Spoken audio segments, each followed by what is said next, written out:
بسم اللہ الرحمن الرحیم۔ السلام علیکم ناظرین۔ آج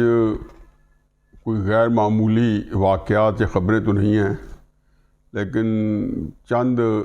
خبریں وہ معمولی بھی نہیں ہیں، اور میرے خیال میں ان پہ بات ضرور کرنی چاہیے، کرنا بنتی ہے۔ پہلی بات تو یہ ہے کہ میں نے کچھ عرصہ پہلے بلکہ کئی مہینوں سے تسلسل سے بات کر رہا تھا کہ یہ جو الیکشن آ رہے ہیں اگر ہو گئے تو یہ بندر بانٹ ہوگی، جوتیوں میں تال بٹے گی، ہر ایک کو اس کے مطابق سیٹس ملنی ہیں، اور یہ بدقسمتی ہوگی کہ سیاسی جماعتوں کو ان کی حیثیت یا ان کے مقام کو اس طرح ریکگنائز نہ کیا جائے کہ ان کو پورا فری اینڈ فیئر الیکشن لڑنے دیا جائے۔ اور ساتھ اسی تسلسل میں نے کہا تھا کہ جی یہ ایک مخلوط حکومت بنائے گی میاں نواز شریف صاحب، اور 80-90 سیٹس ان کو اپنی ملیں گی، اور باقی جو ہے 50-60-70 سیٹس جو ہیں وہ اسٹیبلشن کے اس وقت دسترس میں ہوگی یا قبضے میں ہوگی۔ یہ بھی میں نے کئی دفعہ کہا تھا کہ کراچی میں مسلم نون کو حصہ ملے گا اس دفعہ، سندھ کے اندر بھی ان کی گنتی جو ہے وہ کچھ نہ کچھ ہوگی، کے پی میں بھی ان کو کچھ اضافہ ملے گا، لیکن پنجاب سے ان کو ان کے مقام سے کم شاید سیٹیں ملیں اور ان کو سرپرائز ملے۔ آپ نے دیکھ لیا کہ مسلم نون نے 2-3 جماعتوں سے جوڑ توڑ شروع کر رکھا ہے، کوئی نہ کوئی الائنس کے صورت سامنے آ رہی ہے الیکشن کی۔ ایم کیو ایم کے ساتھ ان کے معاملات فائنل ہو گئے ہیں، اور انہوں نے اس کو کل پریس کانفرنس میں بھی ظاہر کر دیا۔ ظاہر ہے ایم کیو ایم جو ہے وہ ہمیشہ سے اسٹیبلشمنٹ کے ساتھ ان کا ایک نہ ایک لو افیئر رہا ہے، لیکن جب سے الطاف حسین مائنس ہوئے ہیں، ایم کیو ایم کے جتنے 3-4 دھڑے تھے وہ سارے کے سارے اسٹیبلشمنٹ کے آپ ان کو بغل بچہ ہی سمجھیں یا ان کے دست نگر ہی سمجھیں۔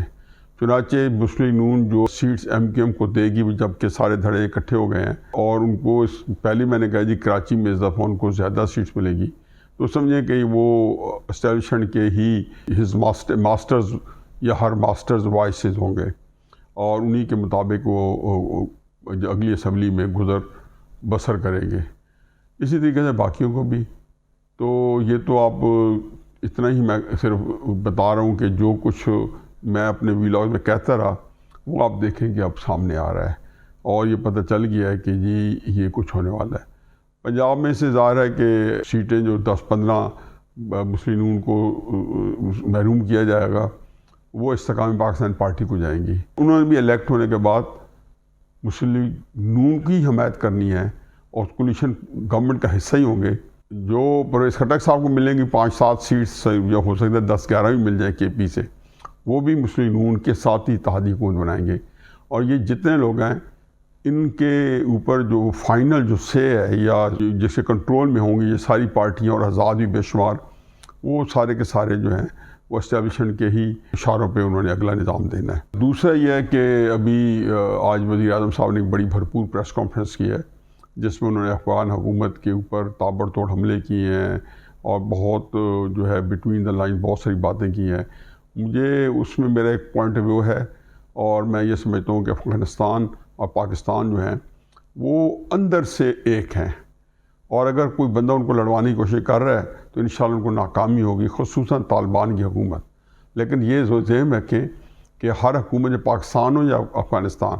ہم نے بہت سارے کام اس لیے نہیں کیے کہ ہم افغانستان کے خلاف کرنا چاہتے تھے، ہمیں امریکہ نے پسٹل رکھ کے ہمارے سروں پہ، اور یہ ہم سے کام کروائے۔ اب اگر افغانستان کے اندر آپ نے دیکھا ہے کہ طالبان کو حکومت ملنے کے بعد پتہ چلا ہوگا کہ حکومت ان کی اس دفعہ جو ہے، جو اس دفعہ انہیں بنی ہے وہ آزاد نہیں ہے، اور امریکہ جو ہے ان کی حکومت کے اندر لا اینڈ آرڈر سچویشن کو تتر بتر کر سکتا ہے۔ اب ان حالات میں انوار کاکڑ صاحب کا جو ہے معاملہ، میرا خیال ہے کہ سارے بندے مجھ سے زیادہ ادراک رکھتے ہیں، اور خصوصاً ہماری اسٹیبلشمنٹ جو ہے اس کو بڑی کلیئرٹی ہے۔ اگر وہ کہیں گے بھی صحیح، تو مجھے حقیقت ہے کہ میں سمجھتا ہوں کہ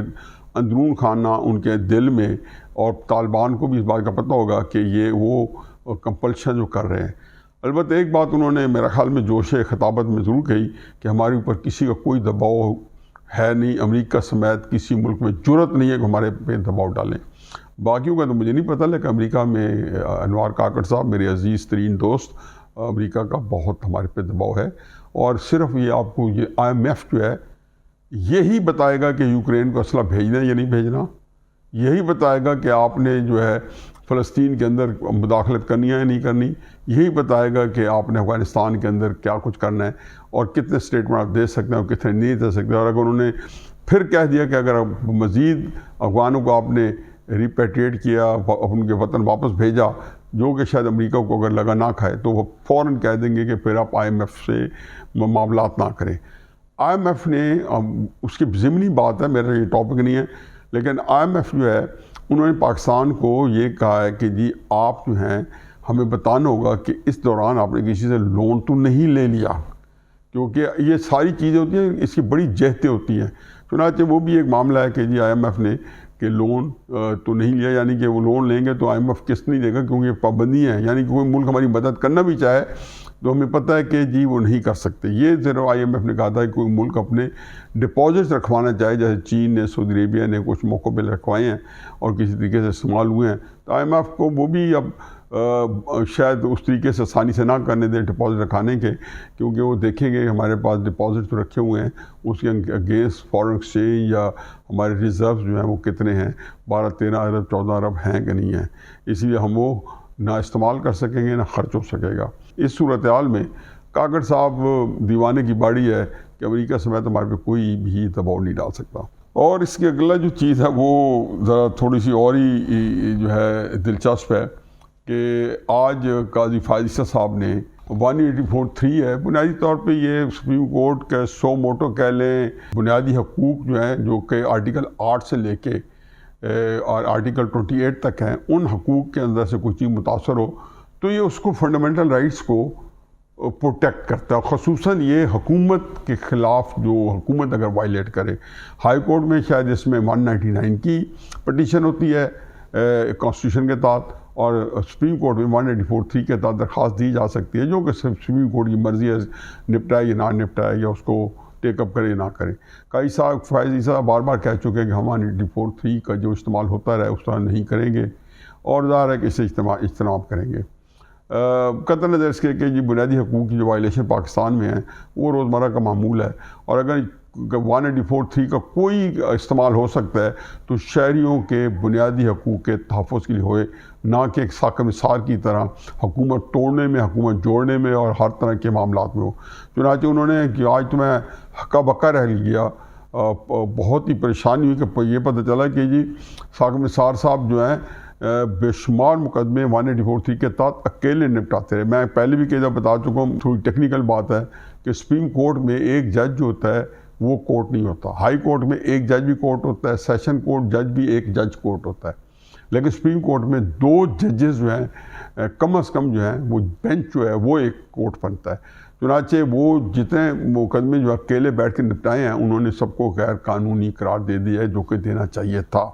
اب اس کے اوپر کیا آگے بھی کوئی پیش رفت ہوگی، اور ان مقدمات کے بعد جن لوگوں کو نقصان ہوا ہے یا جن لوگوں کے ساتھ زیادتی ہوئی ہے، سیاسی یا سماجی یا اقتصادی، تو اس میں کوئی کمپنسیشن ہوگی یا کیسے وہ ریورٹ بیک کرے گا، یہ سارا میرے خیال یہ بھی سمجھیں کہ ایک نیا کٹا کھل جائے گا اس کے بعد، اس فیصلے کے بعد۔ لیکن مجھے اس میں ایک اور چیز ایڈ کرنی ہے کہ 184(3) کے تحت قاضی صاحب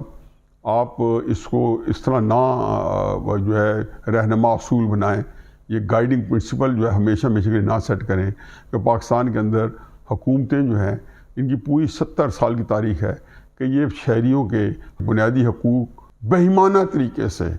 اور کئی دفعہ تو تشدد کے ذریعے ان کے پامال ہو رہے ہیں، ان کے پراپرٹی جو ہے وہ محفوظ نہیں ہے حکومتوں کے ہاتھ سے،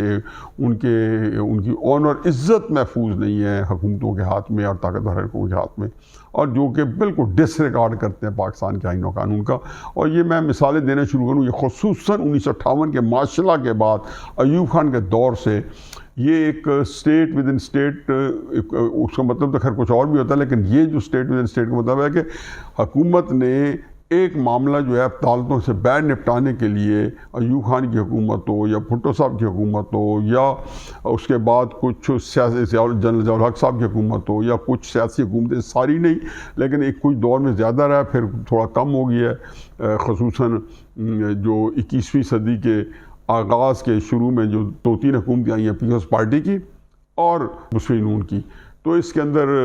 یہ حکومت نے اس طرح کے معاملات نہیں کیے، لیکن ان کے حکومتوں کے دور میں بھی آپ نے دیکھا ہوگا کہ بے شمار صحافیوں کو بری طرح زد و کوب کیا گیا، اور حکومتوں نے تو نہیں کیا، لیکن پھر کوئی ایسے جو ادارے ہیں انہوں نے وہی طریقہ کار اپنائے۔ احمد نورانی صاحب کے اس کی سے لے کے اور پتہ نہیں کتنے کوئی شمالی علاقہ جات میں سے پائے جاتے تھے لوگ، یہاں سے ہوا ہوتے تھے۔ مطیع اللہ جان کے ساتھ کیا ہو چکا ہے، عمر چیمہ کے بیچارے کے ساتھ ایک انہوں نے خبر کیا دے دی تھی کہ ایک صحافی کو جو ہے وہ مرڈر کر دیا گیا، شہزاد شاید اس کا نام تھا۔ رانا ثناء اللہ صاحب کے ساتھ اب مشرف صاحب کے دور میں کیا ہوا، اور یہ چیمہ صاحب کے ساتھ، رانا ثناء اللہ صاحب کے ساتھ مشرف دور میں ہوا کہ انہوں نے اسمبلی کے فلور پہ کہیں کہہ دیا، حمود الرحمان کمیشن رپورٹ کی کچھ چیزیں پڑھ دی۔ حمود الرحمان، جسٹس حمود الرحمان نے مشرقی پاکستان کے ہمارا المیہ ہوا تھا، اس کے اوپر جو کمیشن بیٹھا تھا اس کی رپورٹ، چونکہ ہم نے تو کبھی شائع کرنے کی ضرورت نہیں کی، نہ ہمیں پتہ ہے، کیونکہ ہم نے سب سے زیادہ جو ہوتا ہے قوم سے چیزیں قوم سے چھپانا ہے۔ تو ہندوستان نے کہیں چھاپ دی، اور اس کے بعد خیر اس کے تقریباً وہ ہر جگہ موجود ہے، انہوں نے پڑھ دیا جو کہ آفیشیل رپورٹ ہے۔ ان کو اسمبلی سے نکلا اٹھا کے لے جایا گیا، 6-7 دن کے بعد ان کی بھی مونچھیں صاف، بھوئیں صاف، سر کے بعد پتہ نہیں کو یہ اس چیزوں میں کیا ہوتا ہے۔ یہ آج میرا خیال موضوع یہی ہے کہ یہ جو اذیت پہنچاتے ہیں لوگوں کو، جو انگریزی میں یا نفسیات میں اس کو سیڈسٹ کریکٹر کہا جاتا ہے، کہ جو لوگوں کو اذیت پہنچاتے ہیں، ایک خاص مائنڈ سیٹ ہوتا ہے، اور یہی میرا آج کا موضوع ہے۔ خیر اس کو میں پورا اس کے اندر 1-2 اور بھی چھوٹے موضوع جو ہے انکارپوریٹ کروں گا۔ یہ جو چیزیں ہیں یہ ہمارا ایک قومی کلچر ہے، اور ظاہر ہے کہ 184(3) جو ہے اسی کے اندر سب سے زیادہ پروٹیکٹ کرتا ہے، کہ اس کے اندر آپ کی توہین کی جاتی ہے، آپ کو ہیوملیٹ کیا جاتا ہے، آپ کو فزیکل بیٹنگ ہوتی ہے، آپ کے کاروبار کو تباہ کر دیا جاتا ہے، اور حکومت کر رہی ہوتی ہے۔ تو سپریم کورٹ اگر اس طریقے سے بنائے گا ایک اصول کہ ہم نے نہیں کرنا، تو میرا خیال ہے کہ پھر پاکستانی عوام کے ساتھ تو ایک اور ظلم ہوگا کہ سپریم کورٹ میں سنوائی نہیں ہوگی،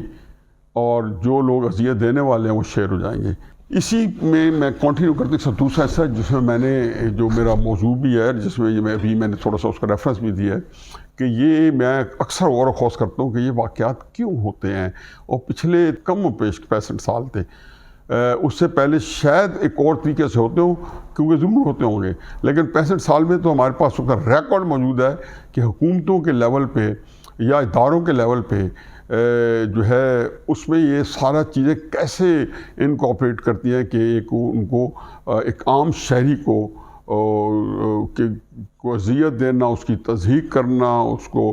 ٹارچر کرنا، اس کے جو ہے بے شمار جو بھی آپ دیکھیں کہ اب چلے جائیں گوگل کریں تو آپ کہیں گے سیڈسٹ کریکٹر کی کیا کیا خصوصیات ہوتی ہیں، وہ ساری کی ساری آپ کو جو ہے پاکستان کے اندر نافذ العمل ملے گی۔ اب ذرا تھوڑا سا میں اس میں سے یہاں رک کے ایک بات کرنا چاہتا ہوں کہ آج ایک نیا کٹا کھل گیا ہے، اور کٹا یہ کھلا ہے کہ ہمارے شہداء کی فیملیز ہیں، انہوں نے آج پریس کانفرنس کی ہے، اور انہوں نے کہا جی کہ شہداء کے ساتھ بہت ظلم ہوا ہے، اور انہوں نے یہ کہا کہ جی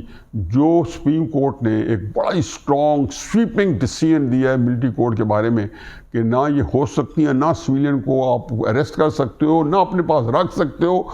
جو پیچھے رکھا ہوا ہے وہ بھی آپ نہیں رکھ سکتے ہو، اور مطلب یہ غیر قانونی، اور آگے کے لیے بھی آپ کسی کو اریسٹ نہیں کر سکتے، اور 103 کے نام آپ نے دیے ہیں، اور جن کا نام نہیں دیے وہ بھی آپ نہیں کر سکتے ہو۔ اچھا آپ یہ ذہن میں رکھیں کہ اس کے اندر ظاہر ہے ہمارے شہداء کے فیملی جو ہے وہ ہماری سر آنکھوں پہ اللہ تعالیٰ جو ہے شہداء کے درجات بلند کرے، یہ انہی کی جان کی قربانی ہے کہ آج پاکستان کے اندر ہم نامساعد حالات میں بیچارے جس طریقے سے بے دردی سے ان کو شہید ہو جاتے ہیں ایک مقصد کے لیے یا کاز کے لیے، اور جس طریقے سے پورا نظام ان کے فیملی کے اندر تو پتہ نہیں کیا ایک قیامت گزر جاتی ہے، ان کے پاس پورا حق ہے کہ وہ کوئی آہ بکا کریں۔ لیکن مجھے اس میں صرف ایک چیز نظر آئی ہے کہ اس کا مطلب ہے کہ شہداء کی فیملی بھی یہی سمجھتی ہے، اور میں بھی یہ سمجھتا ہوں کہ اس ملک میں جو ہے ہمارا آئین اور قانون جو ہے وہ ناکافی ہے، کیونکہ اگر کوئی کسی طریقے سے آپ فوجی تنصیبات پر حملہ کریں یا اس کے تقدس کو پامال کریں یا اس طرح کے معاملات کریں تو ظاہر ہے کہ اس کے لیے ان کو قرار واقعی سزا ملنی چاہیے، میں کوئی کسی مدافعانہ طریقے سے نہیں کہنا چاہتا ہوں، لیکن یہ اس کو میں بعد میں انکارپوریٹ کروں گا، جس سے میں نے جہاں ایک 184(3) کے تحت بنیادی حقوق کے تحت جب میں نے بات شروع کی تھی تو وہیں سے اسے کنیکٹ کروں گا، تو یہ ایک نیا کٹا کھل گیا ہے۔ ایک بات ذہن میں رکھیں کہ یہ جو پریس کانفرنس ہے یہ میرے خلاف یا عام بندوں کے خلاف یا جو لوگ ملٹری کورٹس میں ٹرائل ہو رہے ہیں ان کے خلاف یا ویسے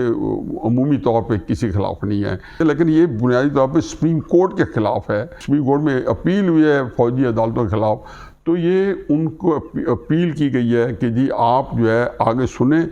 تو یہ ہمارے ساتھ بہت زیادتی ہوگی اگر آپ ملٹری کورٹ بحال نہیں کرتے۔ خیر اس ملک کے اندر سب کچھ ہو سکتا ہے۔ مجھے یہ پتہ ہے کہ جب راولپنڈی سازش کیس ہوا تھا جس میں 2 جرنیل اور ایک کمیونسٹ پارٹی کے سجاد ظہیر صاحب اور جنرل اکبر کی مسز اور فیض احمد فیض صاحب، یہ سارے لوگ پکڑے گئے تھے، تو یہ سب کا ٹرائل جو ہے ان کی انویسٹیگیشن بھی سویلین نے کی، CID نے اس وقت سے کی، پولیس نے کی، اور اس کے بعد اس پہ جو کمیشن بنا عدالتی وہ بھی ایک، جیسے امیر شاید مشرقی پاکستان سے تھے اور جیسے شریف صاحب جو تھے مغربی پاکستان سے تھے، اور ایک جج جو تھا وہ اس کے اوپر ہیڈ کر رہا تھا، وہ سارا کمیشن بنا، پھر وہاں سے فائنڈنگ ہوئی، اسی فائنڈنگ کے تحت مقدمہ چلا اور سویلین کورٹس میں مقدمہ چلا، ان کو لمبی لمبی سزائیں ملی، عمر قید کی اور سب کچھ۔ مقدمہ درج کرنے والی فوج تھی، اور بغاوت بھی جو ہے اس وقت کے آرمی چیف کے خلاف ہوئی تھی، یہ ذہن میں رکھیں۔ اور ظاہر ہے کہ لیاقت علی خان کو بھی جو وزیر اعظم تھے اس کو بھی ہٹانا تھا، مارنا تھا، یہ سارے اس کے اندر شامل تھے، جو کہ اس کو الزام لگے، کچھ ثابت ہوئے کچھ نہیں ہوئے، وہ ایک بڑی لمبی تفصیل ہے، وہ میرا موضوع نہیں ہے۔ لیکن اس کے اندر جو کچھ راولپنڈی سازش کیس کی جو ہے عدالت جو سویلین کورٹس میں ٹرائل ہوا، اب پتہ نہیں کیا افتاد آن پڑی کہ 67 کے اندر ہم نے شیخ مجیب الرحمان نے اگرتلہ سازش کیس میں انڈیا کے ساتھ مل کے جو سازش کی تھی، اور بالکل اس کے ڈفرینٹ آپٹکس تھے یا ڈفرینٹ اس کی تفصیلات تھیں، انہوں نے پھر 67 میں اس ایکٹ میں تبدیل کر کہا جی کچھ حالات میں سویلین کو بھی کیا جا سکتا ہے۔ یہ راولپنڈی سازش کے اس وقت میں بھی اس طرح کا ایک یہ صورتحال جو ہے نہیں پیدا کی گئی کہ ان کو ملٹری کورٹس کا ایکٹ میں ترمیم کی جاتی، 1952 کا ایکٹ ہے، یہ 67 کے اندر کی گئی۔ پھر اس کے بعد ظاہر ہے کہ یہ سپریم کورٹ نے اسٹرائک ڈاؤن کر دیا۔ پہلی بات تو یہ ہے کہ آپ اسی جو دوبارہ ہے اس کو ٹچ کرتے ہیں کہ یہ جو ہمارے ہاں ایک قانون کے تحت سزا ملتی ہے اور ایک ہے اذیت دے کے سزا دینا۔ مثلا قانون تو یہ کہتا ہے کہ اگر میں نے کسی کا قتل کیا ہے پھانسی ملے گی، اور پھانسی کا ایک مرجع جو ہے طریقہ جو رائج ہے کہ آپ کیسے اس کو پھانسی ملتی ہے۔ میں چونکہ تھوڑا سا جو ہے ویسٹ میں رہ کے آیا ہوں یا امریکہ میں پڑھ کے آیا ہوں، اور وہاں سسٹم کو دیکھا بھی ہے، پرکھا بھی ہے، اور پھر مجھے ان چیزوں سے میری دلچسپی رہتی تھی۔ وہاں پہ کہ لوگوں میں یہ تمنا نہیں ہے کہ آپ اذیت دے کے کریں، بلکہ وہ تو کہتے ہیں آپ جو پھانسی ہی نہ دو یار، آپ اس کو کہ بھلے سے جو ہے سزا ہی نہ دو، جو کہ ظاہر ہے کہ میں تو اب سمجھتا ہوں کہ ہمارے اللہ تعالیٰ نے جو کچھ سزائیں اسلام کے اندر رکھ دی ہیں، اور جو گواہوں کے قانون شہادہ جو اسلام نے دیا ہے، جو ہم نے پریکٹس نہیں کرتے، ہمیں لگا نہیں کھاتا ہے، اس لیے ہم کبھی بھی اسلامی قوانین کو فالو نہیں کریں گے۔ اس کے اندر صرف یہ ہے کہ جی تلوار سے اسی گردن اڑا دو۔ اور اس کے بعد رسول اللہ صلی اللہ علیہ وسلم نے کئی ایسی سزاؤں کے بعد کہا، سب کے بارے میں یا کچھ کے بارے میں کہا۔ ایک واقعہ تو میں جانتا ہوں کہ رسول اللہ صلی اللہ علیہ وسلم نے کہا تھا، کسی کو سنگسار کیا گیا تھا تو انہوں نے کہا کہ یہ اب جنت میں جائے گا کہ ان کو سزا مل گئی ہے۔ تو یہ جو ہمارے ہاں ہے کہ جی میں کیوں چاہتا ہوں، یہ میرا معاملہ نہیں ہے، پوری پاکستانی قوم اس کا اطمینان نہیں ہوتا۔ تو اس کا مطلب ہے کہ جو نفسیات میں سیڈسٹ کی بیماری بتائی گئی ہے، ایذا رسا کی بیماری بتائی گئی ہے کہ یہ ایک ذہنی بیماری ہے اور جو کہ آپ کو گھائل کرتی ہے، اور یہ آپ کے اندر ایک جذبہ حریت اور پھر ایک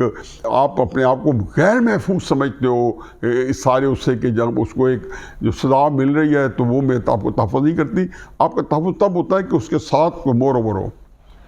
پھر آپ نے دیکھا ہے جی کہ یہ حکومتوں کے اندر ہے۔ میں اب کیا بتاؤں، میرے والد صاحب نے 1962 کے اندر میاں والی میں ایوب خان نے الیکشن کرایا تھا، جس میں اس وقت مغربی پاکستان کے گورنر ملک امیر محمد تھے، اور ان کا جو پینل تھا ان میں نیشنل اسمبلی پہ مولانا افسار خان نیازی نے الیکشن لڑا ان کے بیٹے کے مقابلے میں ملک امیر محمد کے، اور صوبائی اسمبلی میں انہی کے کسی بندے کے مقابلے میں میرے والد صاحب نے لڑا 1962 میں صوبائی اسمبلی کا۔ اب یہ تو ہو گیا. آپ اندازہ نہیں کر سکتے ہماری فیملی پہ کیا آفات گری. ایک دفعہ میرے والد صاحب اور مولانا ساق خان نیازی کہیں جا رہے تھے اپنی گاڑی میں, ایک قصبے سے دوسرے قصبے جانا تھا, تو راستے میں ملک امین محمد خان کے یا حکومت کے گنڈے آئے اور انہوں نے ان کو گاڑی سے اتار کے بے تحاشا مارا, اتنا مارا کہ ان کو ادموا چھوڑ کے. مولانا ساق خان نیازی کتنا بڑا نام تھا, ان کو بری طرح ایسے مارا جیسے کوئی آپ تھانے میں کسی مجرم کو مارا جاتا ہے. یہ ہے وہ اظہار احساس ذہنیت. اور اس طرح کے واقعات ہیں جو وہاں سے قتل کے مجرموں کو نکالا جاتا تھا ایوب خان کے دور میں, اور ان سے جا کے ایک تھے بلوچ لیڈر تھے, ان کو مرڈر کر دیا گیا تھا ایوب خان کے وقت میں, کیونکہ قانون کے ہاتھ شاید اس کو موت نہیں ملتی تھی. اسی طریقے سے بھٹو صاحب کا جب دور آیا, آپ اندازہ لگائیں کہ انہوں نے اپنی پارٹی سے لے کے بڑی اذیت دی. مثلا جے رحیم ان کی پارٹی کے جنرل سیکرٹری تھے, اور انہوں نے کہیں پہ وہ کسی ڈنر میں تھے, اور منسٹر تھے, سینئر منسٹر تھے, اور نمبر 2 تھے پیپلز پارٹی کے. پرائم منسٹر صاحب نے آنا تھا, وہ لیٹ ہو گیا, گھنٹہ 1.5 گھنٹے انتظار کیا. جے رحیم صاحب بہت ڈسپلن آدمی تھے, وہ وہاں سے اٹھ کے آ گئے. جیسے اٹھ گیا تو بھٹو صاحب پہنچے, انہوں نے کہا جی جے رحیم اٹھ کے چلا گیا, کسی نے جیسے ہمارے یہاں ہوتا ہے بتا بھی دے کہ جی وہ بہت بول کے گیا کہ یہ تو بڑی انہوں نے ہمارے ساتھ زیادتی کی ہے, وزیر اعظم لیٹ آئے. اسی وقت بھیجا ایف ایس ایف کو, سرکاری جو فیڈرل سیکورٹی فورس تھی, جیسے آج کل کی ایلیٹ فورس ہے, جس کے ہاں پھر جن کے اوپر الزام تھا کہ احمد قصوری صاحب کے والد نواب محمد احمد قصوری صاحب کو بھی انہوں نے ہی قتل کیا تھا. تو ایف ایس ایف والے گیا, انہوں نے ان کو اتنا مارا کہ ان کو رات کو بیہوشی کے عالم میں پولی کلینک ڈالا گیا. میرا خیال ہے کہ کم و بیش جو ہے جے رحیم صاحب اس وقت 75-80 سال کے درمیان ان کی عمر ہوگی. اچھا, پھر بے شمار انہوں نے دلائی کیمپ بنایا, یہاں پہ غیر سرکاری طور پہ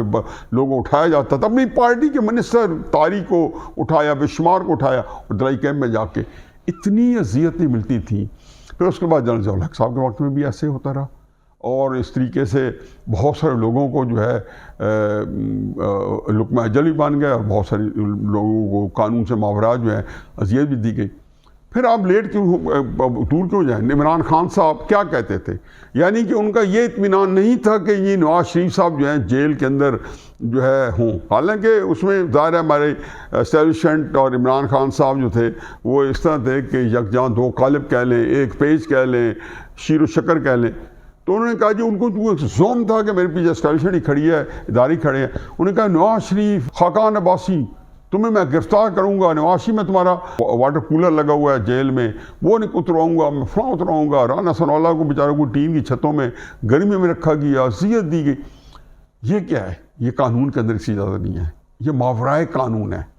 یعنی کہ یہ ساری وہ چیزیں ہیں کہ جو آپ پھر کہتے ہو اذیت دیں, تاکہ جیل سے تو ہو سکتا ہے یہ ان کو اذیت نہ لگی ہوئی. اور اب تو عمران خان صاحب خیر ان کی حد تک اللہ تعالیٰ کا لاکھ لاکھ شکر ہے, کسی کو جیل کے اندر اس سے زیادہ سہولتیں نہیں مل سکتی جو ان کو ملی ہوئی ہیں.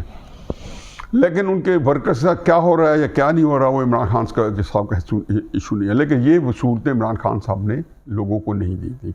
اور یہ وہ چیزیں ہیں کہ یہ ساری کی ساری اظہار ثانی میں آتی ہیں. اب عمران خان صاحب پہ اپنے اوپر وہی بیت رہی ہے. اپنے اوپر تو شاید ابھی پوری طرح نہیں بیتی, لیکن پارٹی کے اوپر یہی بیت رہی ہے. اور اسی کے اندر یہ دیکھیں کہ جب سپریم کورٹ نے یہ ڈیسیژن کیا کہ ملٹری کورٹس کو ہم نے ختم کر دیا ہے, اور آپ کے جو اینٹی ٹیررسٹ کورٹ بھی, میں ان کو کوئی جمہوری کورٹ نہیں سمجھتا ہوں, یا جو نیب کورٹس ہیں ان کو میں جمہوری کورٹ نہیں سمجھتا ہوں, لیکن چلو دونوں کی آئین کے اندر گنجائش ہے, قانون کے اندر گنجائش ہے. آپ لوگوں نے ساری چیزیں ڈال دیں جس سے کوئی بندہ بچ نہیں سکتا. اور پھر ہمارے جو ججز ہیں, میں تو دیکھ چکا ہوں, وہ تو ہائی کورٹ کے لیول پہ تو ایک آدھ کو بطلی حریت آ جائے تو آ جائے, مگر نہ تو وہ جج جو ہے کیس سننے پر تیار ہی نہیں ہوتا. وہ اس طرح بہانہ کرتا ہے کہ جی کیس آئے تو لیفٹ آؤٹ کر دیا, ضمانتوں کے کیس, اور جس میں قانون کہتا ہے کہ ملزم جو ہے وہ معصوم ہے جب تک ان کے اوپر کوئی جرم ثابت نہ ہو جائے. میں نے بتایا تھا پچھلی دفعہ کہ میں ڈاکٹر الوی کے صاحب کے پاس گیا, میں اٹارنی جنرل کے پاس گیا, جو رسائی ہو سکتی تھی, اور کئی لوگوں کا کہ یار انہیں کہیں کہ اچھا جسٹر تھے اور ملٹری کورٹ ختم کریں. کیونکہ آپ ذہن میں رکھیں کہ یہ بات تو میری طے شدہ ہے کہ آپ ملٹری کورٹ میں کیسز چلائیں گے, تحریک انصاف کی جو پبلک پاپولیرٹی ہے اس میں اضافہ ہوگا, اور میرے نہ کہنے سے نہیں ہوگا کوئی. بھئی ہر وہ کام جو آپ کر رہے ہیں، اگر عمران خان صاحب کی پبلک سپورٹ بڑھ رہی ہے تو پھر آپ کے ذہن میں ہے کہ ہم اس کو بعد میں سنبھال لیں گے. وہ کیسے سنبھالیں گے؟ یہ جتنی عمران خان کی پبلک سپورٹ ہے یہ 2021 میں کہاں تھی؟ دسمبر 2021 میں جب سارے طریقے صاحب کے لوگ نواز شریف صاحب کی جوتوں میں پڑے ہوئے تھے اور ٹکٹ مانگ رہے تھے. ظاہر ہے کہ یہ جو پچھلے 1.5 سال میں عمران خان صاحب نے جو جب کہ وہ اقتدار سے باہر آیا ہے، حساب کتاب دینا تھا اپنے اعمال کا اور اپنی بدترین کارکردگی کا یا کرپشن کا، اپنے دور کی کرپشن کا لینے کے بعد اس نے حساب لینا شروع کر دیا. کیونکہ یہ جو ہے اس کو حالات جو تھے جو دیے گئے اور اس کو جو میڈیا کوریج دی گئی اسٹیبلشمنٹ، اس کے اندر دامے درمے شامل تھی اور وہ اس کی پاپولیرٹی بڑھتی گئی. جب اس کے خلاف تعدیبی کارروائیاں ہوئیں اور اس کے اوپر کوئی ایسی باتیں ہوئیں، حملے سے لے کے اور ہر چیز سے لے کے، اور پھر یہ سارے معاملات جب بھی ہوئے تو پبلک سپورٹ بڑھتی جا رہی ہے. تو میں کیا کہتا تھا سارے دوستوں کا کہ اگر آپ اس کو ملٹری کورٹ چلائیں گے آپ کو ملے گا یا کچھ نہیں ملے گا، لیکن عمران خان صاحب کو اس سے فائدہ ہی نہیں ہے. میں کہتا ہوں اس کو جیل میں رکھ لیں، 24 سال کے لیے رکھ لیں، یقین جانیں کہ اس کے بعد نتائج دیکھیں کہ آپ کے ساتھ جو ہے پاکستان کے اندر وہ جو ہے ایک کچھ چھوٹا سا واقعہ ٹریگر کرے گا اور حالات آپ کے کنٹرول سے باہر نکل جائیں گے. کیونکہ عوام کو ساتھ لے کے یا پبلک اوپینین کو اس طریقے سے منقسم جو رائے عامہ ہے اس کے سامنے آپ آگے راستے جو بڑھنے کے راستے ہیں وہ سارے مسدود ہوئے ہیں. تو یہ آپ کو یہ کرنا ہے. بہرحال اینی تو یہ جو ہے انہوں نے سپریم کورٹ کو آج ملٹری کورٹس کا التجا کیا ہے، تو اس کے پس پردہ یہ ہے کہ یقین کوئی تالیف قلب نہیں ہے، کوئی اطمینان نہیں ہے کہ جی ملٹری کورٹس نہ ہوئیں تو انصاف نہیں ملے گا. یقیناً بات سچ کہہ رہے ہوں گے. پھر کیا کیا جائے؟ پھر قانون آئین کو تبدیل کر دے، بجائے یہ کہ یہ تہمتیں ناحق لینے کی کہ آپ فوجی عدالتیں نکلا کے یا مارشل لا کورٹ لگا کے آپ جس کو مرضی سزا دیں گے. پاکستان کے اندر اس سے 2 اوپینین ہو گئی. بھٹو کی پھانسی کو تو آپ کے سپریم کورٹ نے کہہ چکے ہیں، سپریم کورٹ کا چیف جسٹس کہہ چکا ہے کہ عدالتی قتل تھا. یہ کمائی آپ نہیں کر سکے جس کو عدالت نے چلا کے کیا. تو آپ کیا سمجھیں گے ملٹری کورٹ کی سزائیں جو ہیں اس کو تاریخ میں آپ کے اوپر کوئی سہرا باندھا جائے گا اور پھر جو ہے اندر رکھ کے اور جس طریقے سے ان کو جو ہے اگر سلوک کرتے ہیں یا آپ سمجھتے ہیں کہ جی جیلوں میں یا اس میں جو ہے ماورائے آئین کوئی سلوک کرتے ہیں، تو میں تو یہی کہوں گا کہ یہ وہی ہے جو اظہار ثانی کی ہے. میں صرف یہ میری ہے کہ قومی بیماری ہے جو میرے اندر بھی ہے، جو آپ جو دیکھ رہے ہیں ویلاگ ان کے اندر بھی ہے. ہر بندے نے جو چاہے کوئی مسلم نون کے ہوں، چاہے کوئی تحریک انصاف کے ہوں، چاہے کوئی پیپلز پارٹی کے ہوں، چاہے کوئی فضل الرحمان کے ہوں، ہر بندہ جو ہے وہ چاہتا ہے کہ مخالف کو جب سزا ملے تو اذیتناک سزا ملے تاکہ اس کو تکلیف ہو. اب ظاہر ہے اس کی جسٹیفیکیشن ہمارے معاشرے میں، لیکن یہ ایک مستند قسم کی بیماری ہے جو پوری قوم جو ہے اس کے اندر مبتلا ہو چکی ہے اور یہ قوم کے اندر سرایت کی ہوئی ہے. لیکن اصل میں میرا مدعا یہ ہے کہ یہ بیماری جو ہے جس بے ایمانہ طریقے سے حکومتوں میں ہے، حکومت سے زیادہ ہمارے ادارے میں ہے، یہ حقیقت ہے کہ میں سمجھتا ہوں کہ یہ بس اینڈ آف دا گیم ہی ہوتا ہے کہ یہ بیماری ہو کہ وہ اظہار رسانی کرے. اس کے اوپر ان کی سپریم کورٹ سے ایک التجا ہے جس کے اندر ایک خاصا پیغام بھرا ہوا ہے کہ شہداء کے ساتھ بہت ہی زیادتی ہوگی اور ملٹری کورٹس ہی اب شہداء کو انصاف دینے کے لیے رہ گئے. اگر پاکستان کا یہ حالت ہے تو میری طرف سے اس کو کہیں کہ انا للہ و انا الیہ راجعون، کہ پاکستان دنیا میں کوئی ریاست ایسی بتا دیں جہاں پہ ملٹری کورٹس ہی لوگوں کو انصاف دے سکیں اور لوگوں کو انصاف آپ کا قانون آئین نہ دے. یہ کوئی عام بات نہیں ہے، یہ پورے ملک کے ساتھ ایک بہت بڑا کھلواڑ ہے جو کہ میں ہمیشہ کہتا تھا. میں تو حقیقت ہے کہ وہ بندوں کے نام میرے نے مجھے ہلا کر رکھ دیا اور میں سمجھتا ہوں کہ جنہوں نے یہ کیا یہ ناقابل معافی جرم ہے جو کور کمانڈر کے گھر میں گھسے ہیں یا اس طرح کے کام کیا، بلکہ کینٹ میں جانا بھی میرے نزدیک ناقابل معافی جرم ہے اور یا تصدیق کرنا یہ چیز ہی اور ہے. اور میں ہمیشہ کہتا تھا، عمران خان کہتے ہیں کہ آپ نے مجھے گرفتار کیا اس لیے ہم نے احتجاج آپ کے خلاف کرنا ہے. یہ ان کا اشارہ جو ہے اسٹیبلشمنٹ کی طرف تھا. تو میں نے بتایا کہ نواز شریف صاحب کو، بھٹو صاحب کو تو بندوق کے سائے میں بیڈ روم سے گھسیٹ کے یہ گرفتار کر کے لے گئے تھے 1977 میں بھٹو صاحب کو اور 1999 میں نواز شریف صاحب کو. تو کیا انہوں نے احتجاج کینٹوں میں کیا تھا؟ یہ ایک اور ٹاپک ہے. لیکن جو ملٹری کورٹس کیا یا آپ کے قانون آئین کی جو بے بسی ہے، یہ تو ایک ایسا تکلیف دہ عمل ہے کہ میں سمجھتا ہوں کہ اللہ تعالیٰ ہی اس کا جو ہے کوئی حامی ناصر ہو، اور یہ جو بیماری ہماری اسٹیبلشمنٹ کو، ہمارے اداروں کو، ہماری سپریم کورٹ کو اور ہماری حکومتوں کو ہے کہ مور اوور کے ساتھ لوگوں کو سزائیں دو، اذیت دے کے سزائیں دو، اس میں سے پھر کیونکہ سیاسی فائدہ بھی حاصل کرنا ہوتا ہے۔ آج تک تو میں نے کسی کو نہیں دیکھا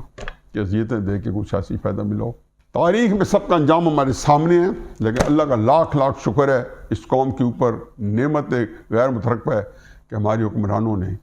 کبھی بھی کسی سے اپنے پیش رو سے کوئی سبق نہیں سیکھا،